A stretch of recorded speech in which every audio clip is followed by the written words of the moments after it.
How it ever happened, of course, I don't know that anybody can explain it. Did just happen. Nobody said, definitely, we will all have a truce right along the line and there will be no firing. Nobody said that. It just occurred. During a war, suddenly meeting the enemy and talking to them and exchanging souvenirs and things with them, well, so quite unheard of, sort of unexpected sort of thing. Well, I'm sure it was stands out in anyone's memory.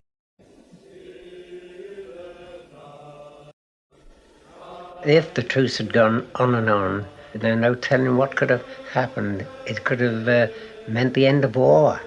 After all, they didn't want war and we didn't want war. And it could have ended up by finishing the war altogether.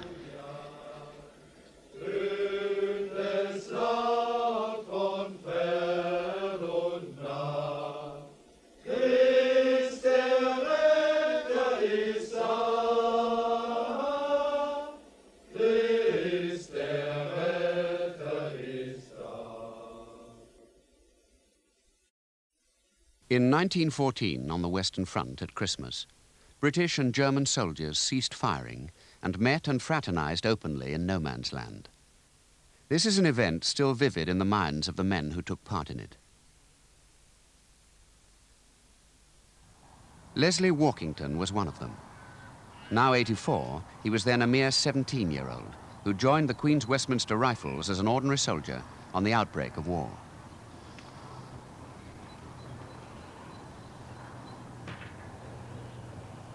Now he lives in active retirement on the country estate which he managed for many years on the fringes of Dartmoor. Albert Moran was also there. He too is 84 and was 17 when he volunteered. He became a private in the Queen's Regiment. Later he was severely wounded but recovered to spend a busy working life as a tailor and now lives quietly at West Bromwich. Graham Williams is 88. In 1914, he was a 21-year-old rifleman of the London Rifle Brigade, generally known as the LRB. As a territorial soldier, he was already pledged to king and country when war began. After a career in the post office, he now lives in Brixham, Devon. For all these men, their journey to France in the autumn of 1914 was the beginning of a strange adventure from which they count themselves lucky to have escaped with their lives.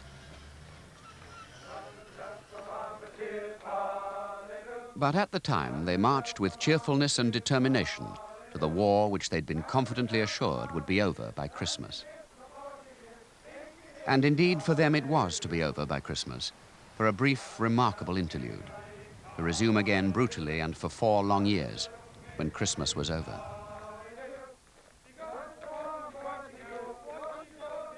Rifleman Williams had his first taste of life at the front at Ploegsteert in Belgium, Plug Street to the Tommies. Elsewhere that autumn there was heavy fighting. Almost 100,000 British soldiers were to become casualties by the end of 1914. But Plug Street was, on the whole, quiet, cushy. For Graham Williams and the LRB, it was to be a relatively easy introduction to war. It was very quiet indeed, but most of the time there was nothing doing at all. There was no use firing unless there was something to fire at. Most of the time there was nothing to fire at. Just saw the German parapet. At night occasionally there was a bit of firing because lights were being sent up by both sides more or less all the time. And as they moved, they sort of cast moving shadows of a bush or a depression in the ground that could be easily mistaken for a person moving about. But during the day there was not, as I say, only just a sniper now and then. If anyone rash enough to show his head above the parapet, 10 chances to 1 to get a sniper's bullet somewhere near him if it didn't get him. But apart from that, it was quite quiet. Private cameras were officially not allowed, but many men still had them and took snaps of each other, even in the trenches. But as winter approached and the weather worsened, conditions at the front deteriorated too. For Rifleman Walkington of the Queen's Westminsters, his principal memory of the weeks before Christmas is of mud. Been a lot of rain, and of course when you get rain on fields and farm tracks, and a lot of people walking up and down, obviously it gets pretty muddy. And it was very much like that, getting up to the trenches before one ever got into them. One was halfway up to one's knees probably and struggling along with a pack and a rifle and a blanket and goodness knows what. That was a big ordeal. And when you got into the trenches themselves, we were literally just in a sort of ditch. Leslie Walkington's battalion was 7 miles south of Plug Street, in the open agricultural land east of Armentières. Albert Morin's territory was almost 3 miles to the southwest, among the marshy fields and distinctive willow trees near Bois Grenier and Fleurbet. Here, he and his comrades of the 2nd Queens, many of them mere boys, settled into the regular routine of trench life. You know, as soon as it got daylight, we'd have stand to, and then everybody will be on the lookout in case there's a morning attack. And then, of course, afterwards, it was all settled down. You'd have your rations. Your rations would be brought to a communication trench, and the water carriers would bring you some water if you were lucky. And the normal things. A company officer would come along the lines from other A, B, or C, D company and inspect you, and then you'd start the normal duties on sentry go, take it on in turns, 2 on, 4 off, 2 on, hours on, 2, 4 hours off, that sort of thing. As Christmas approached, the British were entrenched along a front of about 30 miles, centred on Armentières. Between the opposing trenches was no man's land, and on the other side of no man's land was the enemy, the army of Kaiser Bill. Well, the Germans were about, I think, 300 yards away. We really didn't know anything about them. We just thought, well, poor so-and-sos are in the same kind of muck as we are, and we hated their guts. When they killed any of our friends, we really did dislike them intensely. But otherwise, we sort of joked about them, and I think they joked about us. The distance between the lines varied considerably. On other parts of the front, the British were a good deal nearer to the Germans, as Albert Morin recalls. We were so close, we threw tins over to them and they threw things back. Bully beef and jam and biscuits. It wasn't done regularly, it was just an occasional sort of thing, naturally. We could hear the Germans talking at night, singing and everything. They used to shout across, Englander, Englander, you know. And we used to say, good old Jerry and things like that. At this stage of the war, there was still a genuine fellow feeling between the British and German ordinary soldier that was to be largely lost later on. We were very much against the German government and the policy of the German government, and the Kaiser particularly. But the individual Germans, well, we thought they were just doing their job in the same way as we were. Although, of course, if it had been an attack, we'd have shot them all right, the same as they'd have shot us. I mean, it was sort of being shot was sort of occupational hazard, and it applied to both sides, and that's the way we sort of looked at it. A week before Christmas, the British launched a number of attacks on the German lines, with heavy casualties. Afterwards, in some sectors, British and Germans met between the trenches to bury their dead. Such arrangements are not unusual in war. Perhaps what was unusual was that both sides fraternized, if briefly, in no man's land, a portent of what was to come. Meanwhile, Christmas was rapidly approaching. Back home, the newspapers advertised suitable gifts for the fighting men. No present will be more eagerly welcomed at the front than a parcel of really good, warm clothing. The added comfort and protection mean much to the men who are keeping watch day and night in trenches rimmed with ice, whose aim must be steady, though their fingers shake with cold. Send them Hope Brothers 5 shilling. Many of the presents advertised were strictly practical. But there were seasonal suggestions too, such as, from a well-known establishment in London, a 15-shilling Christmas box, including tinned roast turkey, tinned Christmas pudding, chocolates, and other appropriate delicacies. In France, the soldiers set about fostering the Christmas spirit themselves. Indeed, reports in the press that the Tommies were eagerly collecting mistletoe began to cause grave anxiety among sweethearts and wives in Britain. In most cases, they need not have worried. For the Germans, too, the seasonal spirit was in the air, as thousands of Christmas trees were dispatched to the front. For both sides, the symbols of an almost forgotten normality were very important that year. The Germans were not to be short of appropriate fare for the festivities to come. Officers and men received spiced cake, apples and nuts. Drink was also to be in good supply. The Christmas mail for the Tommies was phenomenal. The Times reported the arrival in France of 2.5 million letters and 450,000 parcels. There was a Christmas card, too, for every individual soldier, from the King and Queen. The cards carried the touching message, "May God protect you and bring you home safe." And from another member of the royal family, there was a personal present for every soldier. Princess Mary's box, containing for the smoker, tobacco and cigarettes, chocolates for the rest. Like the royal cards, these boxes became prized possessions. Well, this is a box that all the troops had. It was from Princess Mary. You can see there's the tobacco and the cigarettes. I'm afraid I've smoked one or two, much against my wife's wishes. And the card, as you can see, is the Christmas card from Princess Mary. The message is a photo. And she says, "With best wishes for a happy Christmas and a victorious New Year from Princess Mary and friends at home." And the other card was in a letter from Buckingham Palace, a gift from Mayor Rex and the women of the Empire, 1914. Meanwhile, in the estaminets, the tiny hostelries of France and Belgium, which served as pub, club and social centre for soldiers out of the trenches, other Christmas arrangements were being planned.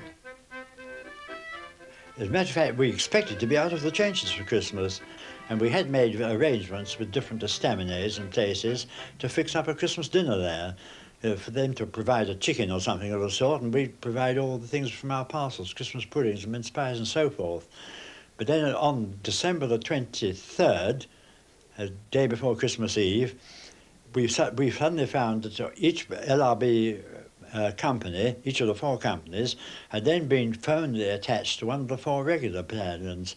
Our company, number 2 company, or B company, were attached to the Somerset Light Infantry, and we were also informed that we were to relieve them that evening, on the 23rd in the evening. So we thought, oh, bang goes our Christmas. We were rather fed up about that. Next morning, Christmas Eve, was a bright, beautiful, bright winter's day, cold, but very sunny and bright and quite a pleasant day. The only thing which all marred it was during breakfast time, a chap in the next bay to us was a very popular young singer in the company. He was shot through the head by a sniper. Later, they photographed his grave, with its telltale date, 24/12/14.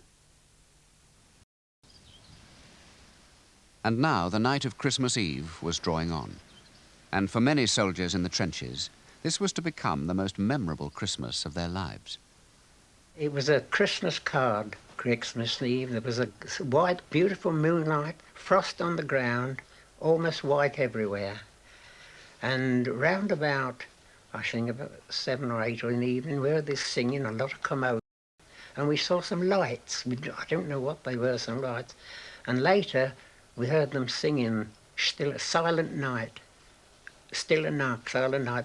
I shall never forget it. It's one of the highlights of my life, absolutely, to see them. I thought, what a beautiful tune. Rifleman Williams, at that time, was on watch 10 miles to the north, in a front-line trench on the edge of Plug Street Wood.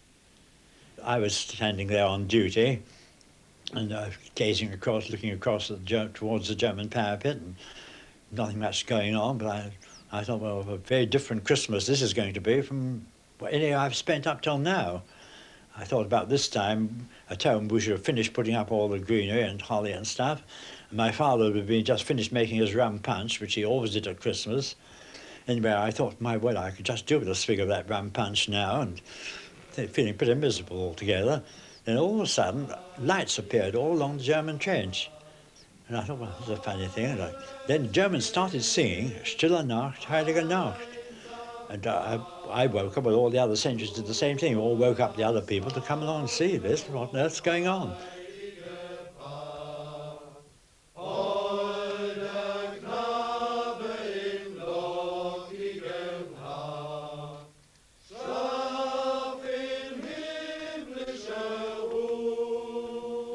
they finished their carol, we applauded them, and then we thought we must retaliate in some way.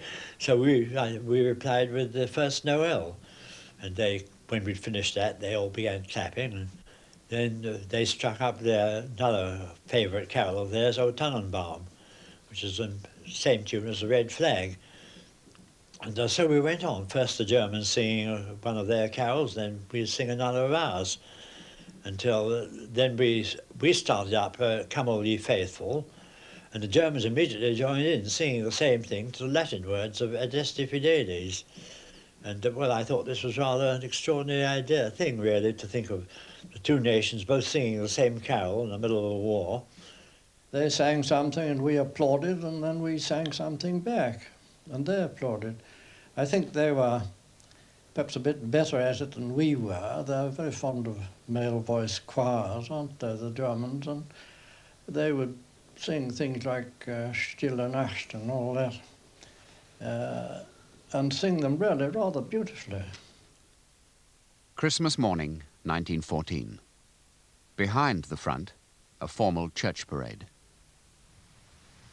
At the front, the atmosphere of the night before still prevailed. It was rather foggy, actually, at first that morning, but when the fog cleared, we began to climb out of the trench and wave, and then quickly jump in again in case they shot at us. But nobody did shoot, and eventually several people got out, and some of us went forward beyond our barbed wire.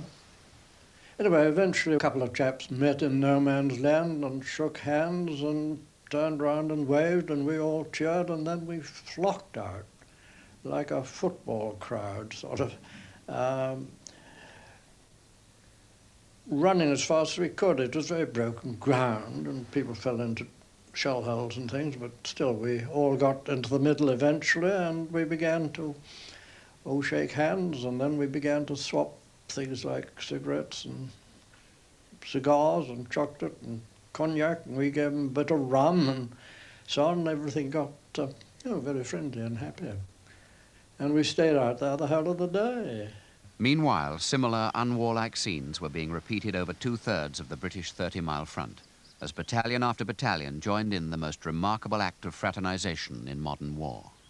The no man's land was an extraordinary sight. It was full of parties of Germans and British all meeting each other and talking and laughing and exchanging souvenirs, exchanging buttons and cap badges and so forth. Well, I was walking along and a chap came up to me and he actually greeted me with the words, "What's your cock, how's London?"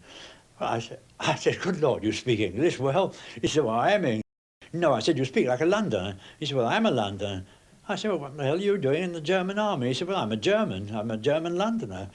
And apparently I think he'd been born in Germany, but he'd gone to England immediately afterwards with his parents, and they had a small business in the East End of London somewhere.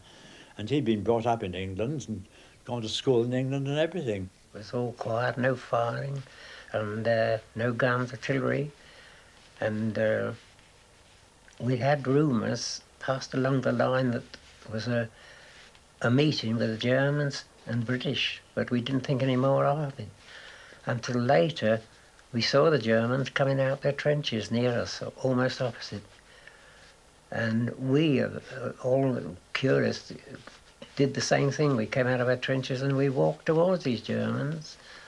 And of course, not many of them spoke English.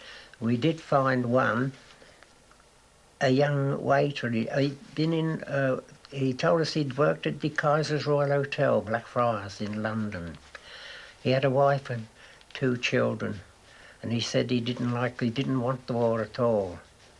And I think, if that sort of thing had gone on more, we may have seen the end of fighting, the end of the war.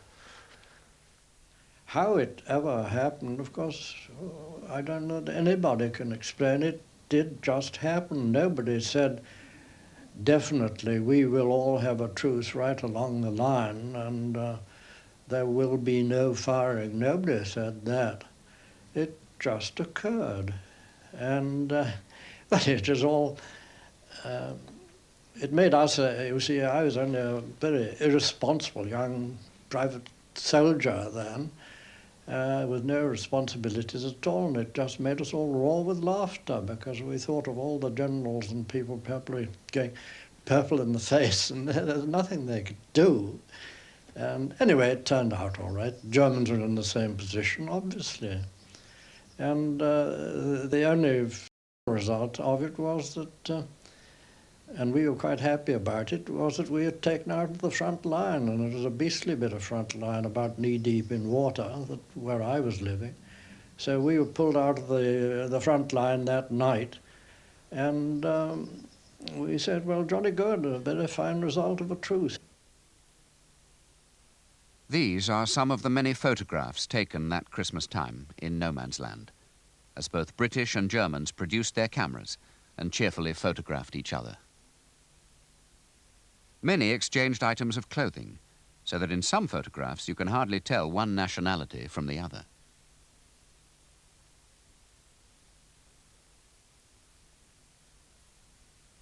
Pictures of this event became valued souvenirs, to be kept in albums and carefully annotated. Most frequently of all, it was the Saxons with whom the truces occurred. "We are Saxons, you are Anglo-Saxons," they are reported to have said in one sector. "Why should we fire on each other?" Even top-line battalions took part, like the 2nd Scots Guards. This album contains a special souvenir, a signature of a German soldier from Leipzig, acquired between the trenches on Boxing Day. Inevitably, the truce was a predominant subject in the letters the soldiers wrote home. This letter was written on December the 27th. My dear Mum, on Friday morning, Christmas Day, the Germans came out of their trenches and we had an armistice the whole day till it was dark, and we buried our dead. I talked to several of the Germans during our armistice, and I must say they seemed very decent fellows and palled up with our men. This letter, which was begun on Christmas Day itself, added another twist to the story. The writer reported the usual cheerful fraternizing between the trenches, with much use of cameras, and added, "We are having another truce on New Year's Day, as the Germans want to see how the photos come out." I have a letter here that I wrote on Boxing Day, 1914. My dear father, mother and girls, just a line to let you know that we've had quite a merry Christmas, and indeed a very novel one. Would you believe it? By mutual consent, our battalion and the Germans opposite had a little armistice. We didn't fire a shot all day. It was really funny to see the hated antagonists standing in groups, laughing and talking and shaking hands. Of course, we didn't talk about who was going to win or anything touchy like that. It was a beautiful day. The ground was white with frost. Some of them were trying to arrange a football match, but it didn't come off. Talk about peace and goodwill, I never saw a friendlier sight. We tried to explain to each other that we bore no malice. There were some poignant joint burials that day, with working parties from both sides busy together in no man's land. On one sector, a British chaplain and a German divinity student shared the service between them. And there were burials too behind the lines, in the little regimental cemeteries. The news of the truce took some time to get into the papers back home, but by early January a spate of reports began, inspired largely by soldiers' letters from the front. Almost every paper carried its own variation of the event. This was when stories of football matches with the enemy became part of the popular mythology of the Christmas truce. But they did happen, and football results were published. Times reported, The blank regiment actually had a football match with the Saxons, who beat them 3-2. and one soldier wrote this in his diary account of Christmas Day. After lunch, we sent a cyclist back to find a football. On his return, we played them a match, winning easily by 4-1. More and more curious details were reported. But the newspapers carried sad stories too, such as this, the report of the death of Sergeant Collins of the 2nd Monmouthshires, shot by a sniper while taking cigarettes to a Bavarian regiment. The Bavarians later apologized. Collins, in fact, was killed in action, offering woodbines to the enemy. In some places, the truce went on for days, and it had a military justification too. It allowed both sides to repair and improve their trenches. It was a strange experience to work unchallenged in the open, unworried about snipers' bullets. This photograph shows British in the foreground and Germans in the background, ignoring each other completely. But it could not last. Stern orders began to come through from above. The London Rifle Brigade's war diary recorded on the 2nd of January 1915 to the effect that informal truces with the enemy were to cease, and any officer or NCO found having initiated one would be tried by court-martial. the German authorities reacted in similar vein, as the Times reported. By an army order of December the 29th, fraternizing, and especially every approach to the enemy, is forbidden. And in future, every infraction of this order will be punished as treason. So the fighting went on. There were to be 3 more wartime Christmases. Christmas 1915, we were holding the line up in Flanders still. Previously we'd been on lines of communication all the summer. We were up in Flanders again in the St. Eloi district. But we weren't actually, our battalion wasn't actually in the trenches over Christmas. We were in Poppering, in billets. But we'd had an order just before Christmas that under no conditions would there be any fraternizing with the enemy this Christmas. It was quite a definite order. And the same thing applied every Christmas afterwards. 1916, 1917, I wasn't there because I'd been wounded. But I think it was all through every year they still repeated this order, no fraternization. And there never was, as far as I know. But other truces did occur, and in other areas too. On the Eastern Front, the armies of Germany and Austria-Hungary were in confrontation with the Russia of the Tsars. The waste and suffering on this front is largely lost in our modern imagination under the shadow of the Russian Revolution of 1917. But in this almost forgotten theatre of war too, the spirit of goodwill and humanity broke through. Not at Christmas, at Easter. An episode on the Galician front in 1916 is remembered by an Austrian doctor now living in retirement in Bath, then a medical officer attached to the Hungarian army, Friedrich Kohn. Easter Sunday in 1916, snow masses everywhere in great amounts.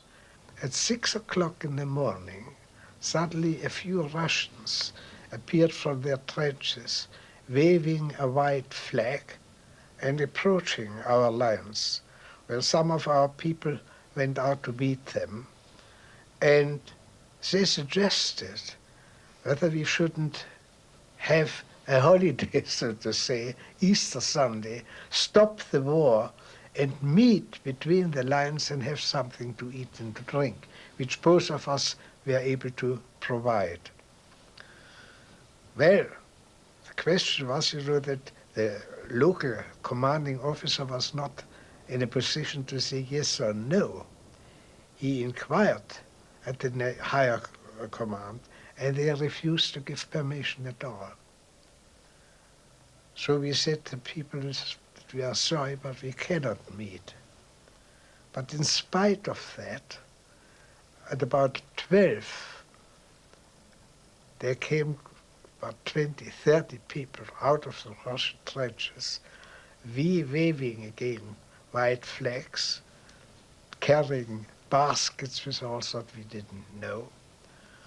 And a military band appeared as well, playing, and in the end, we came out too, and we met them, and we had a meal with them.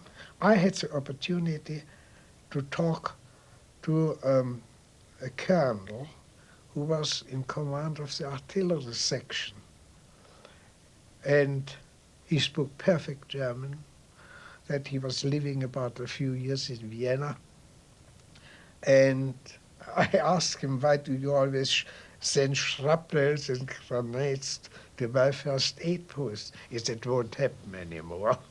It didn't, really, until he said, if I should go, then I will send a rocket to tell you that we are off, which he did. For Friedrich Kohn, this event was just one episode in a long life, which later included imprisonment under the Nazis and the dislocation of being a refugee. But for him, it still remains a major revelation about men and war. I've seen demonstrated in front of my own eyes that suddenly people who kill each other, you know, and will going to kill them again when the day is over, still are able to get together and talk to each other. But such moments were sadly rare in a war which became more and more mindless and devouring. And so it is images like these, not the scenes of fraternization, of peace in no man's land, that come to mind whenever that war is mentioned. And as the fighting continued, and humanity seemed lost in bigger and longer battles, in new and frightening technology, so the idea of shaking hands, joking and exchanging souvenirs with the enemy seemed increasingly remote and unreal, until finally many soldiers who fought in France came to believe that such events had not, indeed could not have happened. For them, this was no man's land, this zone of desolation. Christmas Truce was a myth, a fiction, an agreeable story, irrelevant to the killing game still going on.